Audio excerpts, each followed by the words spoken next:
Hi. Hello. Welcome in, everyone. It's Jackie Carroll. Hello. Hi, Jackie. Hi. Thanks for being here. Thanks for having me. Welcome to the Songwriters Lounge. It doesn't smell like popcorn today because Blue didn't burn any popcorn. Darn. But sometimes it smells like he cooks the weirdest stuff in the microwave in the lounge. It's like the teacher's lounge, and it smells terrible some days. But, you know, today it's not so bad. No. We keep yelling at him, but he does it anyways. Sounds like Blue. Right. Yeah. And you know Blue very well. Yeah. So thanks for being here. And welcome into the Songwriters Lounge. So, Well, I'm so excited to be here. well, I don't. I hopefully it wasn't oversold to you. 'Cause No. I mean, you're awesome. So, it's like we're well, I'm glad somebody basically- thinks so because sometimes I go in the house and it's not really how it's the general consensus in the house. It's different, but sometimes they don't even know I'm here. No, I'm just kidding. My family's great. They do know I'm here, but but I'm just dad around here. You know, I'm just dad. Just Dad's a pretty great title, though. Right, but generally speaking, Dad oftentimes Dad is just sort of like, huh? Just trying to keep up. You're just trying to keep up. Like, what's going on around here? And then you're like, wait a minute. And it's like, just keep up, Dad. You know, but anyways. Oftentimes, my son is like, a couple weeks ago, he just came walking in the door like, hey, what's going on? Like, we're doing the stream. He's like, oh, okay. And he sat down. Oh, that's awesome. Well, right, but it was kind of funny. So, I really appreciate you being here. And for those who don't know, if you're new to the Songwriters Lounge, the Songwriters Lounge started as what I called the stream to no one. And I used to I started this as a channel to just play songs because I had no gigs and I was a guy that was terrible at booking gigs and playing gigs and finding a place to play, and I was pretty, what would be the right word? Disgruntled? Disgruntled might not be the right word. Just sort of kind of had it with the music world and the music business, and I figured out just enough to turn on a camera and play songs at a camera whenever I felt like it, and then I had a friend over, and then I had my brother over, and then I had some people here, and then lo and behold, I invited some of the people I started meeting at open mics that I thought were good songwriters, and we started talking about writing songs, and then it turned into this thing, and this has been fun, and it's been growing in the organic sense. So more and more people seem interested, and I think I found a way to promote the community. Can you hear that fax machine in the background? Very faintly. Can you? But it's not bad. It's not. It's driving my brain. It's making it impossible for me to focus. Maybe it's this. Is this microphone? I mean, it sounds like, You couldn't hear there was somebody running a fax in the background, and if you're of a certain age, nobody knows what that sound is. I don't hear it anymore, but I don't know. I can't seem to get the facts straight with this situation. Hello. All right, see, for Jackie on purpose. Those of us who know Jackie know that she tells the worst jokes in the world, and because of that, we have a special a person set up over to the side with a drum and a cymbal for rim shots, and there is an over under set up for the number of dumb jokes that Jackie tells. Mm-hmm. So we're keeping track, and those of you at home, you could form your own. I don't condone a drinking game, nor is this recommended by any stretch of the imagination. But hypothetically, you could come up with your own sort of way to measure the number of silly jokes that Jackie tells. We just started calling them Jackie jokes. We don't even call them dad jokes. Really? So they're Jackie jokes? Mm-hmm. I just made that up now. But I think from now on, they're just going to be Jackie jokes. All right. So I encourage you to like and subscribe. If you're new here, please come back. It makes a big difference. There's Angus. There's Dan. And this James dude, I don't know who he is, but he says the silliest things. So I appreciate the... somebody has several $1,000s on this. So that's cool. All right. So, do you remember? I asked you this right before we turned on, and then I said, "Don't tell me the answer." I wanted to wait till the. Did you remember where we met? Because other than some open mic somewhere, I cannot put my finger on where we actually first. Okay, so I usually ask that first, or figure that out. I feel like there's multiple answers to this because I feel like I'd seen you around, like I knew who you were, like I've seen you like at open mics and people are like, oh yeah, like this guy is really good. But I think when we officially met, and this is just, how I remember it, I believe it was at O'Neill's. It was at an open mic at O'Neill's. I had a gig with Zach the night before, and it, unfortunately, fell through.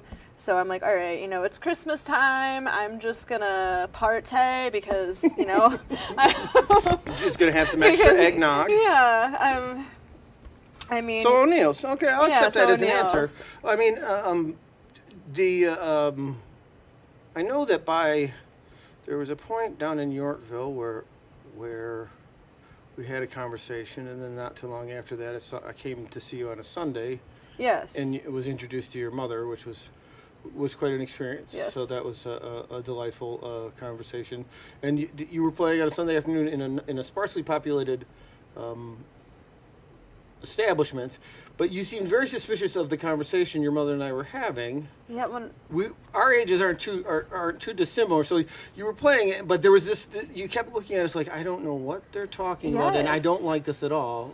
I mean, I'm just like, what is my mom saying about me? Right, that was the look on your face. Saying? What is my mother saying? Like, right. What is she telling him? Right. Like, what is she sharing? I can understand because I have many children, and oftentimes they're looking at me like, "What are you saying?" Yeah. Right. Well, he could be saying anything. He could be telling stories that I really don't want shared, and oftentimes I do that because that's a parent's prerogative. So, if you were any kind of a tree, what kind of a tree would you be?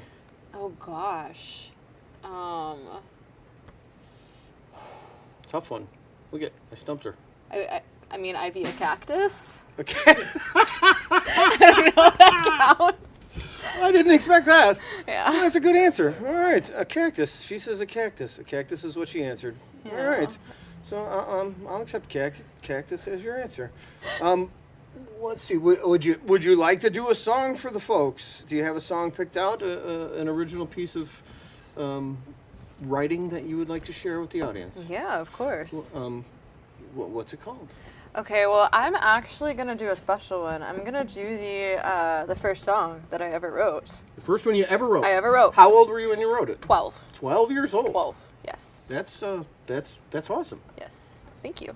And is there any other specific information you would like to share about this before you play it? Yeah, so when I wrote this song, so I was 12 years old.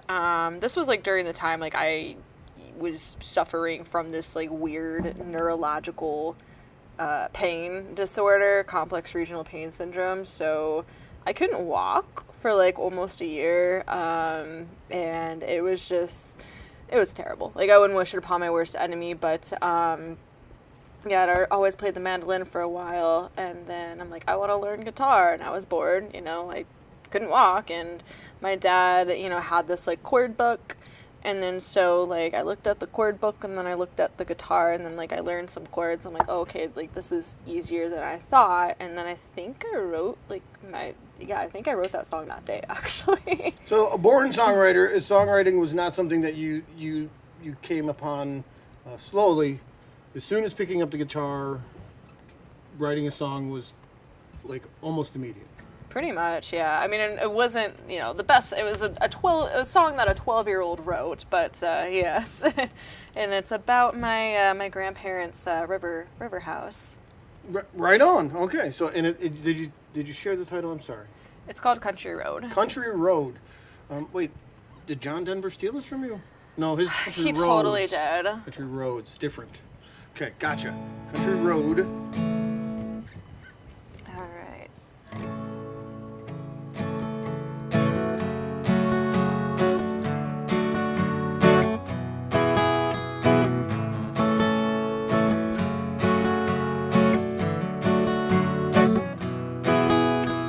There's a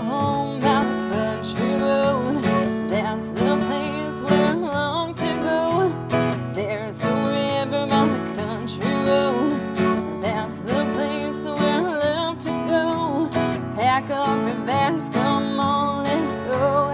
Can't wait to get there, so don't drive too slow. You can find it in Kentucky or Tennessee. You will find it in Illinois on the Mississippi. If you have gas in your car and you're still trying to play that old guitar, you can go to the little country road.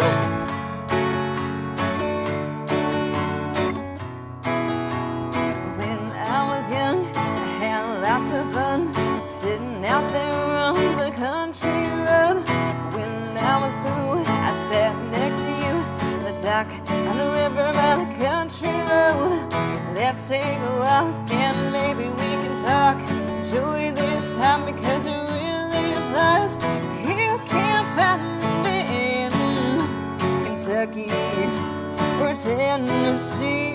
You will find it in the Illinois on the Mississippi.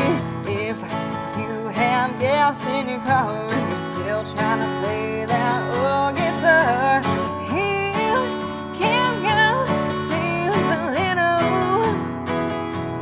country road.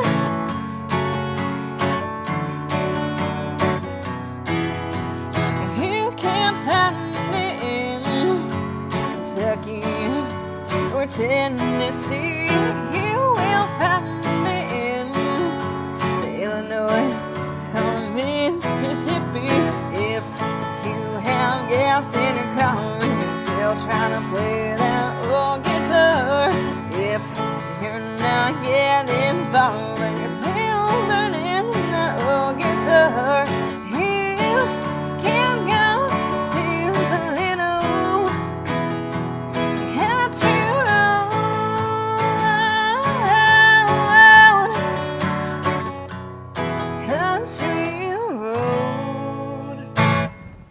Hey, that does not sound like a song by a 12-year-old. I was 12, yes.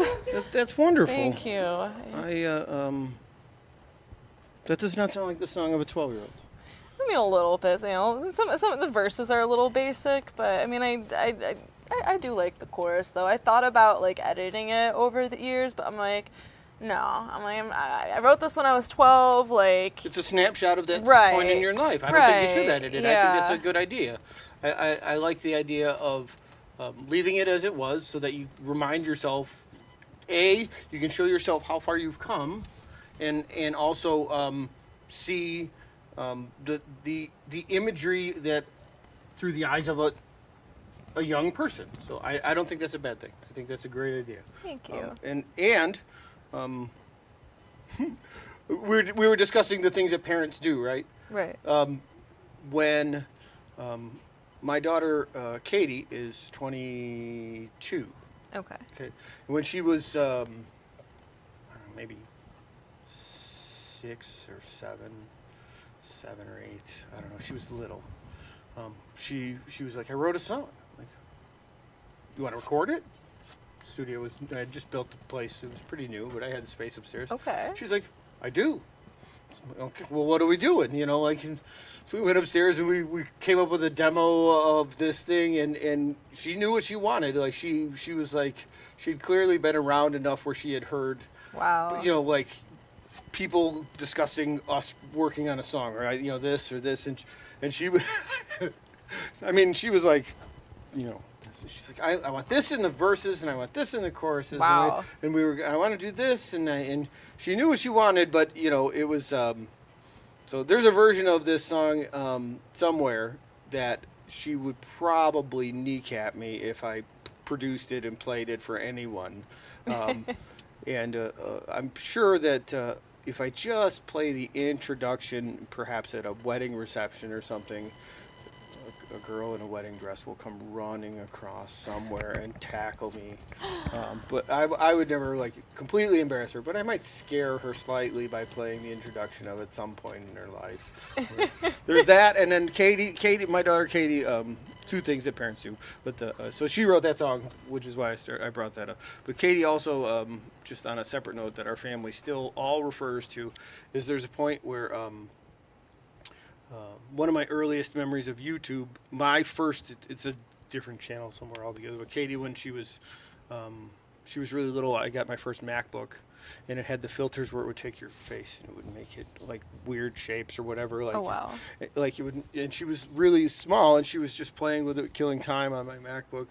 And she was like making faces and she was saying stuff and talking to the screen, having no idea that anyone would ever find this video. And then my oldest daughter, found this video and posted it, and it's her talking to the camera and going, saying I'm smart, and then as her head gets really big, like my brains are huge, I'm smart, and it's this funny video that our family finds hilarious that everyone swears will be played at her wedding, and she's like, if you do this, I will kill you. So it's even in-laws. My other daughter got married, and her family, they used the I'm smart, which is a reference to Katie's video from her being 6 or 7 years old. Oh, that's hilarious. It's the kinds of things that families adopt. So these are the things that parents do talk about and embarrass their children. So your mother did tell me things that I will never share.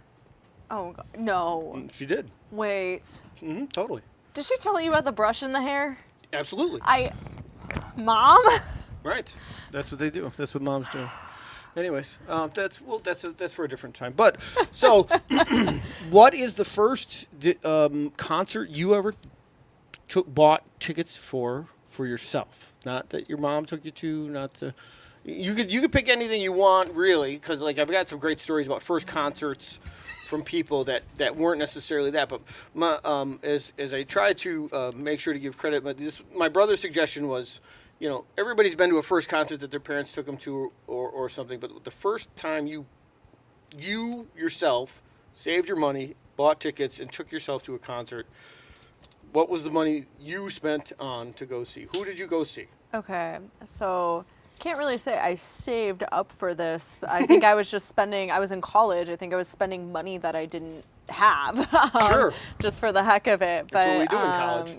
Yeah, spending money, and of course, yeah, that we can get into that in a different conversation. But so it was totally last minute, and I had no idea I was going that night, but I was. But it was Josh Abbott, the Josh Abbott band. Okay. Yeah. I have two questions. Yes. Both of these are going to make me feel super old. Who's Josh Abbott? It's not a stupid question because you have to understand, I went to college in Texas, right? Mm-hmm. Texas is its own entity.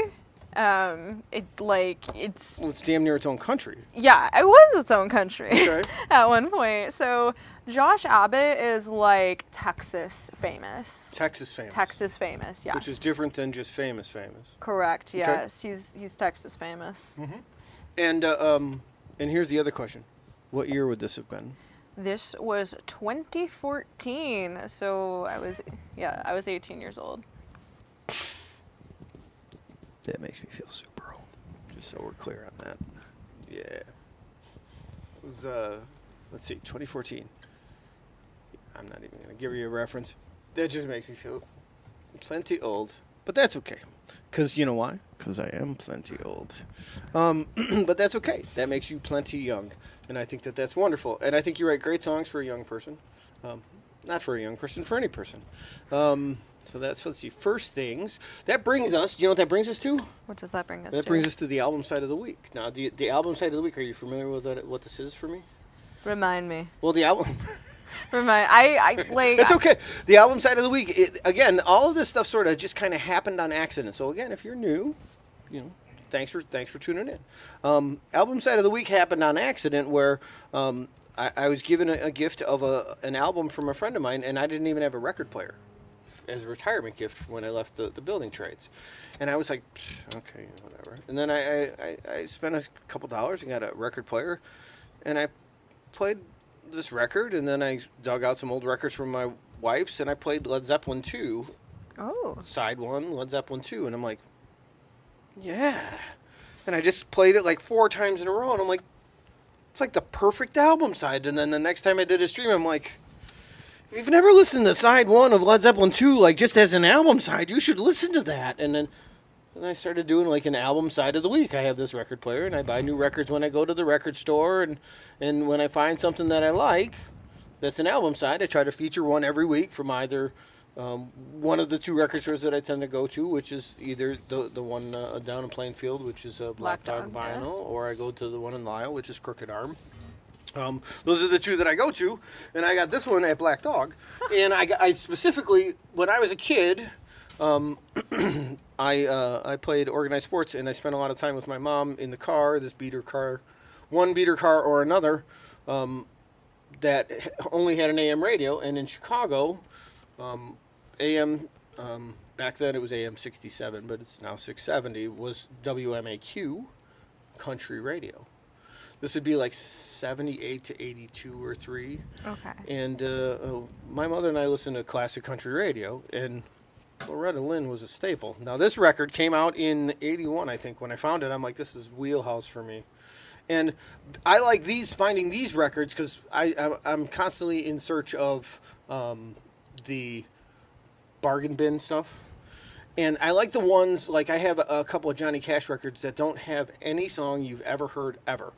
And those are the ones I like the most because this is like working musicians record kind of thing, because they were just putting out records every 9 months because that's what you did. And then they get in the bus and they drive around for 7 months, and they'd play shows, they'd take a month off, they'd find a bunch of songs, they'd make a new record, they'd put it out, and it's just this, and she's looking good, name of the record's Looking Good, she's wearing totally like early 80s style, and side one, cheating on a cheater, Take Your Time in Leaving, Sometimes I Go Crazy, Working Man, I Don't Feel Like Living Today. Side one. And it would be your totally like production values early 80s sounding record, and it's great because she was great. Well, just for the record, that sounds awesome. And those who may or may not have a drink at home, this may or may not be a good time to take a sip, take a shot. Just don't get too schlockered tonight. We're not condoning. I do not condone this. This is not. No. You're right. I've been sober since 2009. I'm not saying to create a drinking game, but that's what you could do if you were following a Jackie, because she I think you're actually keeping it under control. That was only 2, really? Yeah, I know. I was slacking. Are you feeling okay? I don't know. I don't know. Maybe I don't know. So anyway, that was our album side of the week, and it brought to you by nobody in particular right now. Maybe someday. Maybe someday there'll be a sponsor for that. So that's you. If you'd like to sponsor, hit me up. There's a tremendous opportunity right there. So I was thinking of doing a song, but I was having trouble thinking of one. Well, don't fret too much about it. Number 3. Oh, she's on a roll now. So, well, this I mentioned my family earlier, and I my wife Dawn, who pretty much saved my life. My friend says that I what's the right word? I manifested my wife, because I wrote this song about the person that didn't exist yet, called Light of the Dawn, and then my wife's name is Dawn. Oh my gosh. And my guitar is now out of tune.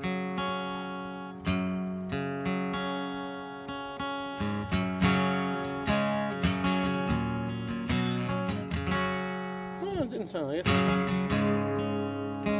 Which one is it? Can you hear it? You can hear that, right? We can all hear that. All right, well, we'll give it a try. It's not terrible, but I can hear it.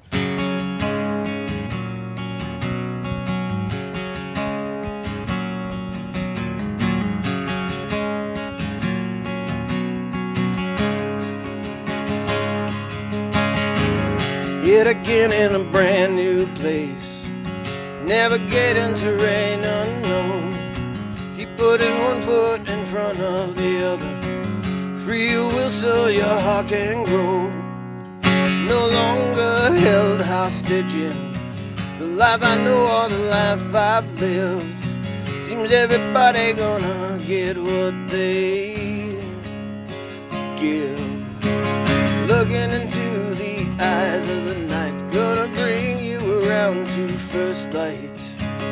Open your arms to a brand new dawn. Live on.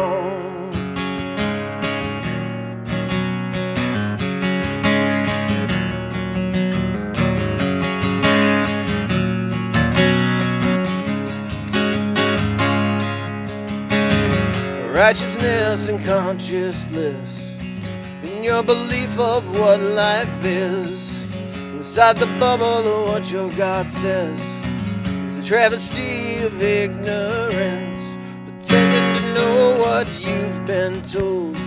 How can you know what the answer is? Don't even know how to ask a question, yeah. Looking into eyes of the night, gonna bring you around to first light. Open your arms to a brand new dawn. Live on. Never said I wanted to be anything other than what I am. The secret is figuring out what it is, and the truth that you saw dwelling deep in your heart. Looking into the eyes of the night, gonna bring you around to first light. Open your arms to a brand new dawn. Live on. Live on. Live on.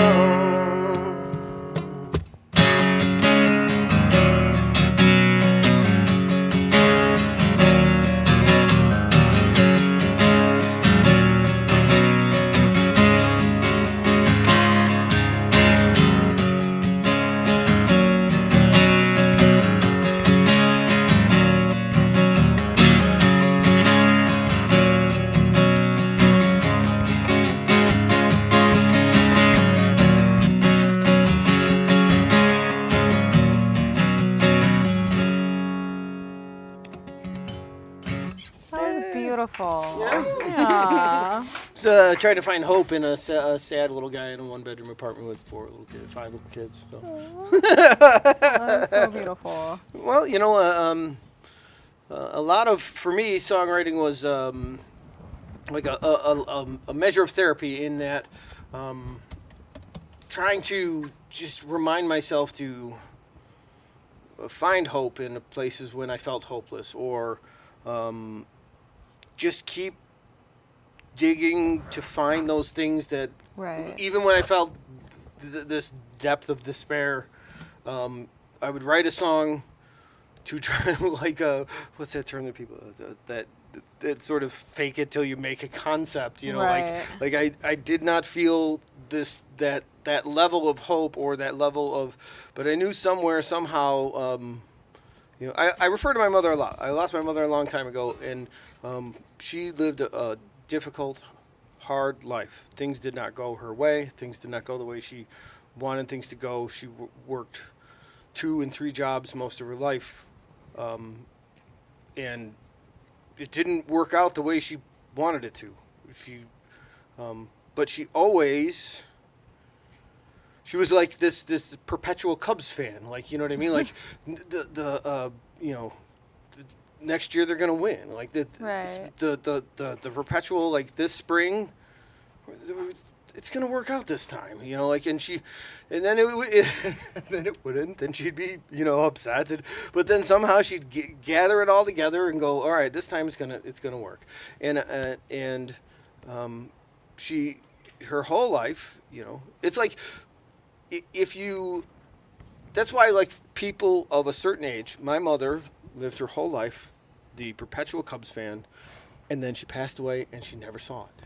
And so, like, people of a certain age, if you were me, like, I sobbed, and I wasn't even a Cub fan, like, I'm a Sox fan, like, Right. but it was because of my mother. Like, all I could think about was my mother, in that she never got to see it, and then they won the World Series, and then and, you know, somebody like her and all of the millions of people like her who like just they deserve that one win in their life that they never really Right. got, and it was like in that moment it felt like anything was possible, that if the Cubs could win the World Series, anybody could do anything, and I always remember that. So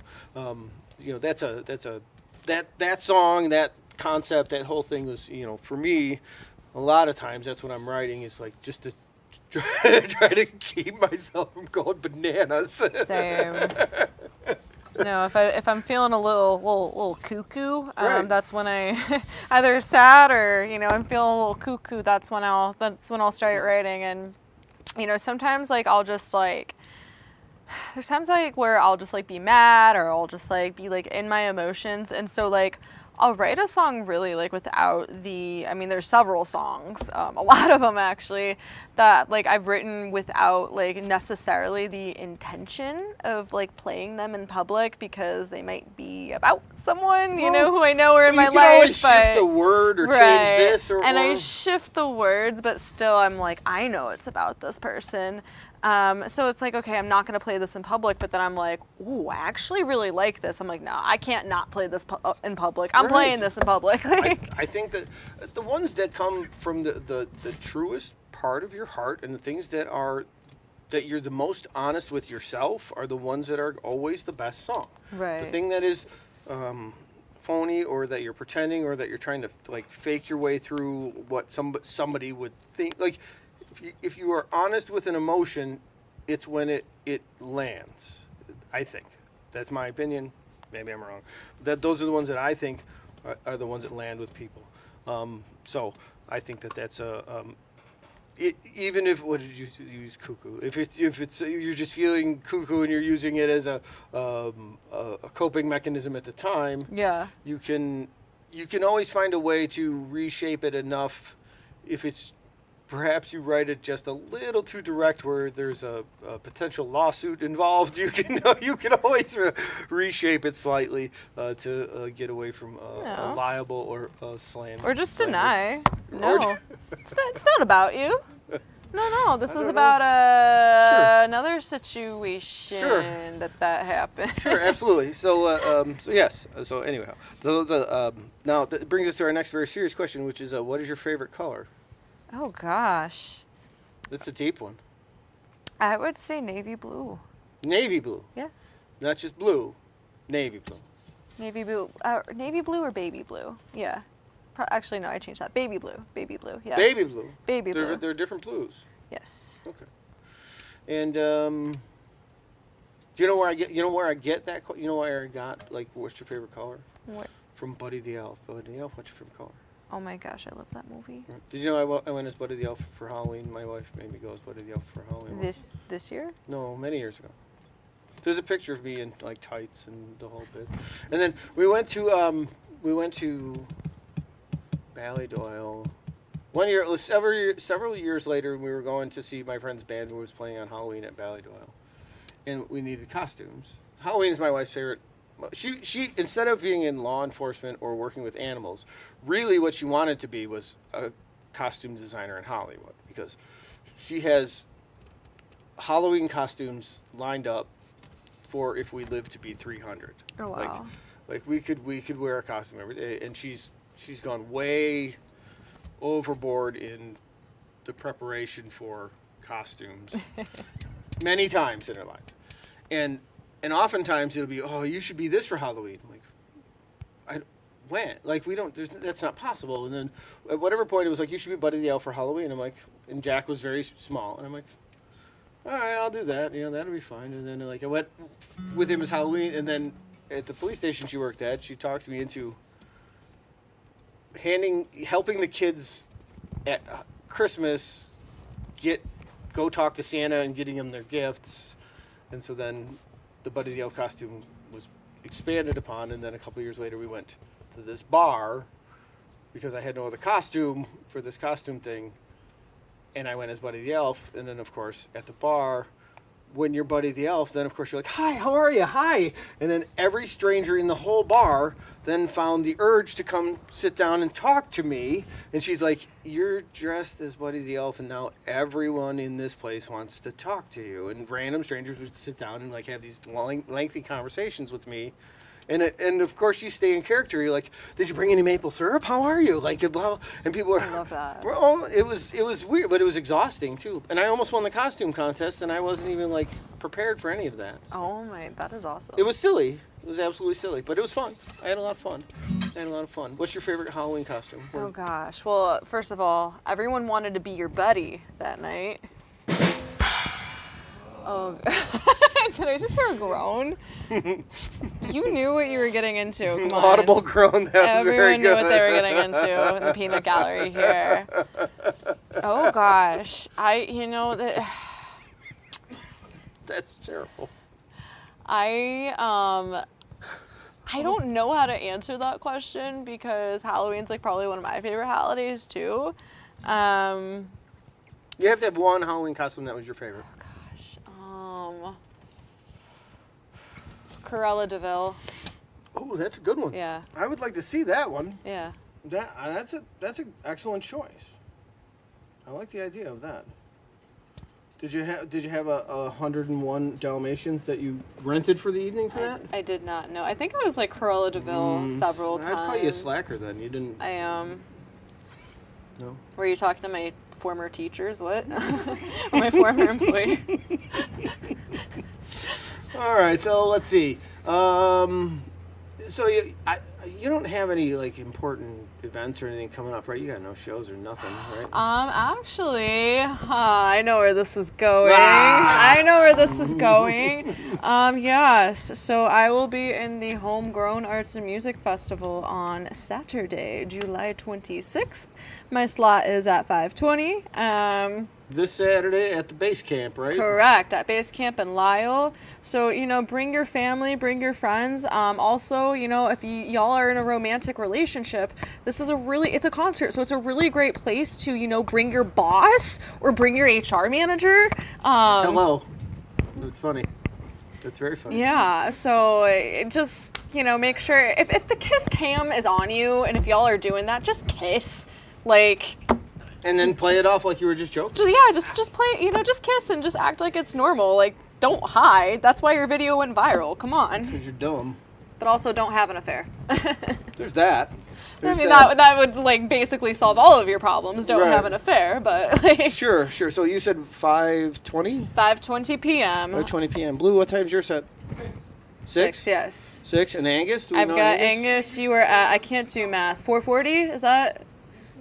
420? 4:20. Oh, wow. Oh. That's a good time for him. All right, so those are our the 3 contest winners. That's a great time, and I would suggest if you can't make it there, you could come see me over in Glen Ellen, or actually after. Let's see, you're at 6. Actually, when they're done, you could just head over to Glen Ellen. And skip all the rest of that hullabaloo, and come see me at Two Hound Red Brewing in Glen Ellen. That's a tough one to remember, but I got it now. And then last week's guest, the Nobodies, are playing 2 sets after me, so we're going to be there all night. So that sounds like a good So that'll be a time. fun day for everyone. That way you cover all the bases, but that'll be fun. So is there a JackieCarroll.com or something? So Jackie Carroll Music. Jackie Carroll Music. Facebook. There might be a JackieCarroll.com, but it has nothing to do with you. There might be. I hope not, because then I can't buy that domain name, so that would kind of sting. Somebody just grabbed it. Too late. Oh no! Now they're reselling it for $1 million. No, they didn't just jack up the price; they jackied up the price. Oh goodness! See how this goes? That's how this goes. Yeah. It is amusing though. I do got to say, I laugh at your dumb jokes. Thank you. They're still jokes. All right, do you have another song for the group? I do. What are y'all in the mood for? Happy song, sad song? Whatever's what would you like to play? This is your time. This is your. Did you prepare something, or did you just drive straight from work? Is this how we go to work? Do we go to work like this? No, I went home and changed. Oh, I let good. out my dog, so yes. Your dog. What's your dog's name again? Louis. I knew that. I was just saying that so the audience would hear. 16th. Louis the 16th. The poodle. Louis. Is it Louis Le 16? The Le Poutel? Le No. Poutel? No, it's Louis the 16th, the poodle. Oh. Did you spell the 16? Roman numerals. Nice. Yes. All right. Is he? Did you leave the TV on? Is he watching right now, barking at the TV because he can see you? No. He gets enough of me. He's not amused. I love him, but he's kind of dumb. Well, I hope you didn't leave the sound on. You don't want to tell him he's. Did you tell him he's dumb? I tell him You that verbally abuse your dog. Yes. Nice. It's fun. Oh, okay. Well, that's okay. I get verbally abused all day at work from clients, so I have to pass it it out on. on I your need dog, to verbally abuse my dog. So. All right. Well, what song are you gonna play? All right. Well, since I am, actually, I'm gonna play this song. This is one that I am. We recorded this together. Oh, I know what song it is then. Con Man. Mm-hmm.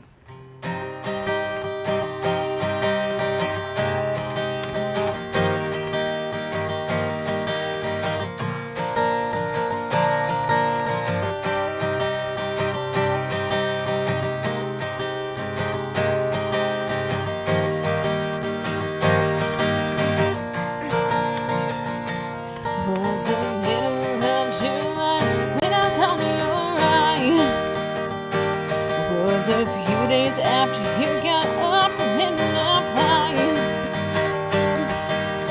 You said you might be going back away, thinking that I could be a reason to stay. There and out we were setting our ways. We lit up when the world shut down. Said you'd always be around. After I thought you were my lost hound. It wasn't just talk, we were making plans. Said we had that world in our hands. Little did I know we needed. Said the chance you ain't nothing but a cow. Man, I put me in a trance. Told me we're gonna put a ring on my hand. Swore it was true when I looked in his eyes. Just a count man and a stand-up guy.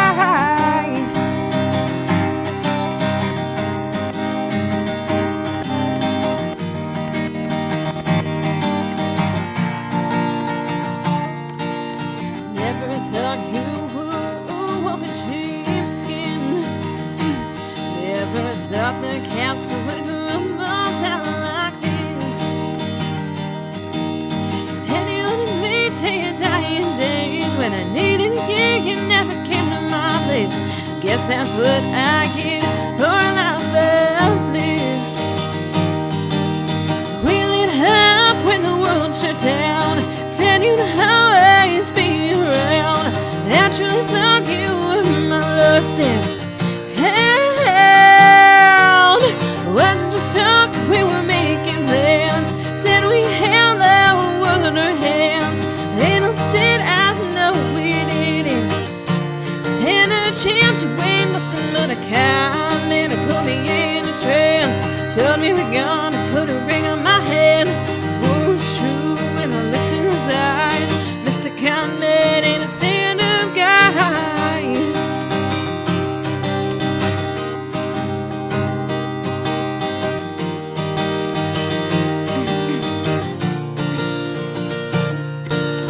Never thought the all-American boy end up treating me like a wound-up toy. Swore it was love, but it wasn't enough. Mr. Conman, I caught your love. Yeah, I caught your love.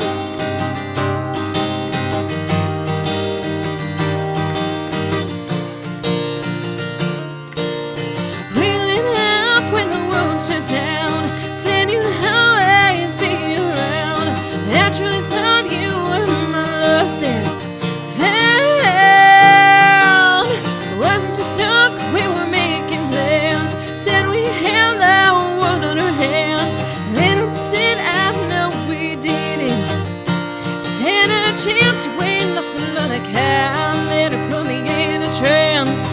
me we're gonna put a ring on my head. Swore it was true when I looked in his eyes. Mr. Cowman and a stand-up guy, and a stand-up guy. It's me in a fun.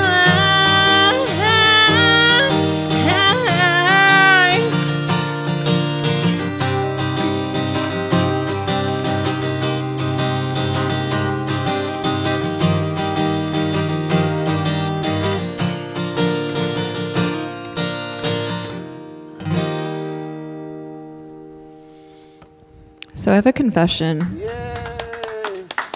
What's the confession? I was looking up on the comments While you were singing? while I was singing because Oh, whenever I sing, I that's pay attention to everything else except to what I'm like supposed to be doing. Mm-hmm. I had to close my eyes. I was starting to laugh like during one of those high notes, and I'm like, oh no, I can't have that happen. But something along the lines, Jackie gets canceled. What? What does it say? It's for my jokes. Oh. Blue.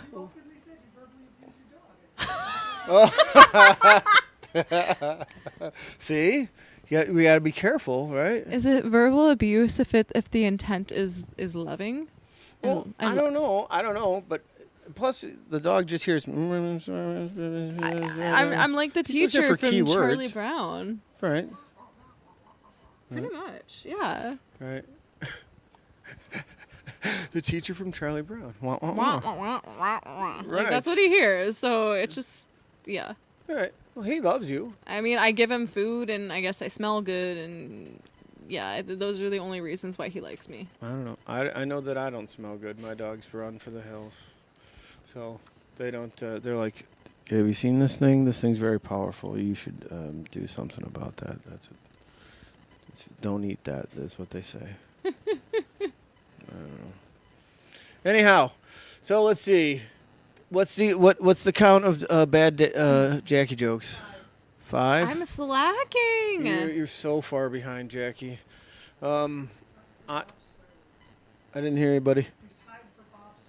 He's tied with Bob for swear words. I'm tied. Wow.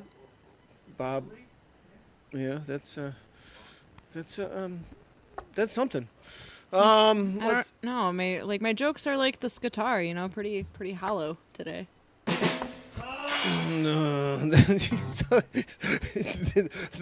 Sounds like Krusty the Clown back there. Oh. I mean, you got the wait. What color is Krusty's hair? I haven't. It's like been forever since I've watched The Simpsons. It's green. Is it green? I don't.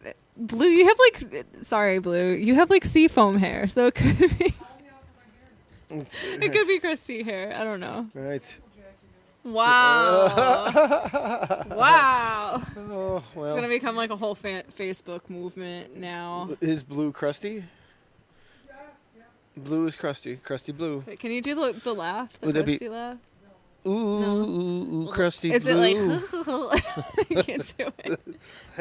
Hey, let's see. So, on a serious note, it's hard to switch gears like that, but I'm gonna try really hard.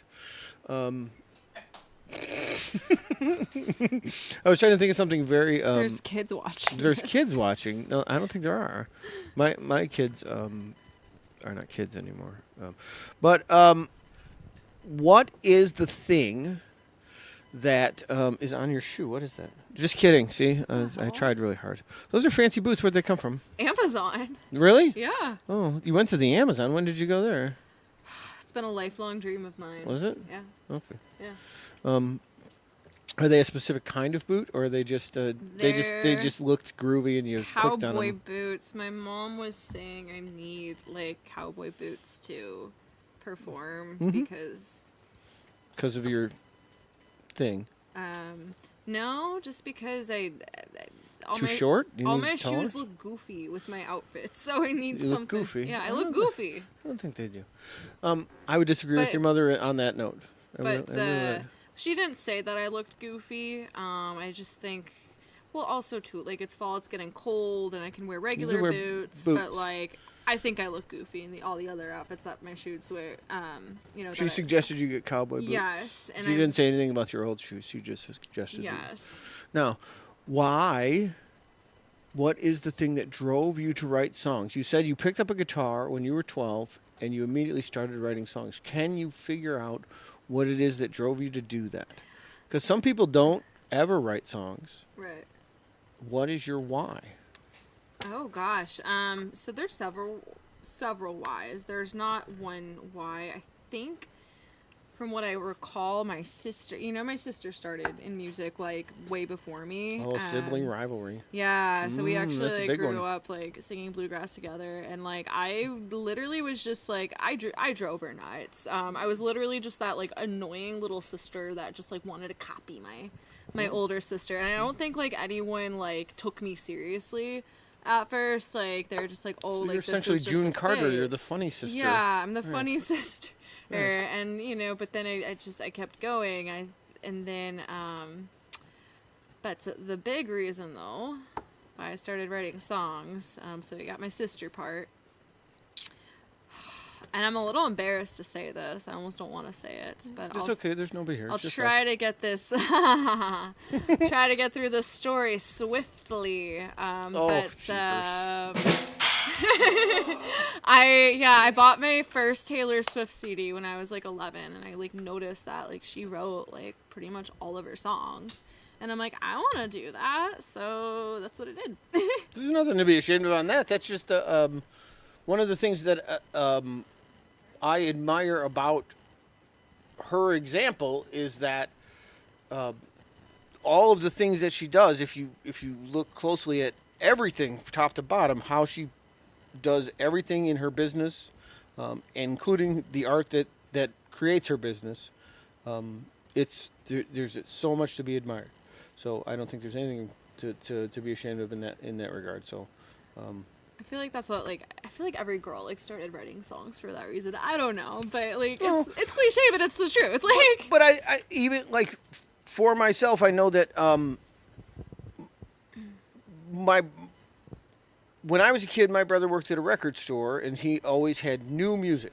Like there was always new music in our house. There was always new records of new artists and new things, and that just meant that these people were writing songs. But then when I was in high school in the 80s, there was this tremendous resurgence of what was called classic rock at the time, which was all the music from the 60s that was being regurgitated in the 80s. And everyone in the 80s and early 90s was talking about how there was no good music. There is no good music anymore. All the good music was written back then. Well, if you look back now, all the people talk now about all this good music that was written in that exact time period when I was that age, and all they talked about how there is no good music being written. So the point of that story is like there's an example at each point. Like back then, people my age, like those of us who were writing music at that time, were inspired by somebody back behind us that wrote, and then there were people of a certain time saying, well, all the good music's already been written, there's no point. Or there was somebody, there's always somebody telling the people doing something, don't bother. right. And then there's always the example of, it's already been done, don't even bother doing it. And then when they look back, they go, oh, all the good stuff was done at that time when there was somebody telling them not to do it. So just don't be ashamed of whatever inspired you, and nobody should ever be. Just do it. If you're inspired to do it, do it. And I was almost inspired to drop an F-bomb, but I didn't. And just say to whomever, F you, don't. You just do your thing, and don't let somebody tell you not to. So that's what I say. So your why, can you figure out what drives you to continue to write songs? Do you have a, is it because you make so much money at it? Boredom. Boredom. Well, like boredom. Okay, because like I get sick of like playing the same songs Therapy? over and over Right? again. So, but like if I'm like feeling something, like life is messy. That's for and, sure. Yeah. So one of my therapists, and I'm not gonna cuss on here, but I'm just gonna maybe lightly quote what she said. But she's like, Jackie, Life is always gonna find 5 different ways to fudge you in the butt. Wow. She did not say fudge. Right, sure. But the gist of her saying is what is point And it's taken. so true. Like, you know, you think you're like done with, you know, like you got one mess cleaned up and then another mess appears. Like, it never stops. So you're like, all right, like this is life. But, you know, it's Coping mechanism. Right. You're So you describing just- it as a coping mechanism. Yeah, you just find your ways to get through it. So like songwriting's, you know, one of the ways to get through it. Right on. Yeah. Whether I'm happy, sad. I like that. Yeah. I think that a lot of people, it's a coping mechanism. Some can't even, like, don't even know they're doing it. Like I don't. Sometimes it's with intent. Other times it's just I pick up the guitar and something just starts oozing out of my ears or out of my brain, and so I think it's all of the above. So I think that's wonderful. It's been an absolute pleasure having you. Thank you for having me. I think that I think you're going to do great on Saturday, and as are all of my friends. And I wish that I could be there, but I cannot. Mike's too much of a. He's a superstar. I don't think that's any. That's no. You are a superstar. No, I think that what I have noticed in it's nice of you to say. In the last couple months, people have been saying nice things, and what I have told some, I had somebody come into O'Neill's, BCA's here, and they have a great open mic on Sunday nights, and somebody came in 2 weeks ago, who I hadn't. I got this squealing is driving me bananas, and it's this mic, so I know what it is. I got to shut it off. But and I'm going to share this story, and I will not share a name. But this person came in, and they had said something nice about hearing something that I'd written, and something that I'd written meant something to them, which is unbelievable to me because I've been writing and playing original music in this area for 30 years. Nobody's paid any attention for 29 and a half. So just understand that. So for somebody to say that, it blows my mind. But he was having a tough day, and we were talking. But he told me that he saw me play somewhere where I haven't played since November. And then he asked me a bunch of questions later on. And I was trying to explain to him, like, just what I just said. I've done this for 30 years. Nobody was listening, but I just kept doing it. And it was really hard at times to continue to do it. And so when you say something like that, it makes me laugh because, first of all, it isn't true. I'm just a guy that in this little area that you guys have all been really nice to recently. But nobody comes to any of the things that I do any more than they come to yours or yours or yours. In fact, you guys probably draw more people than I do. So it's nice of you to say, but it's probably the truth.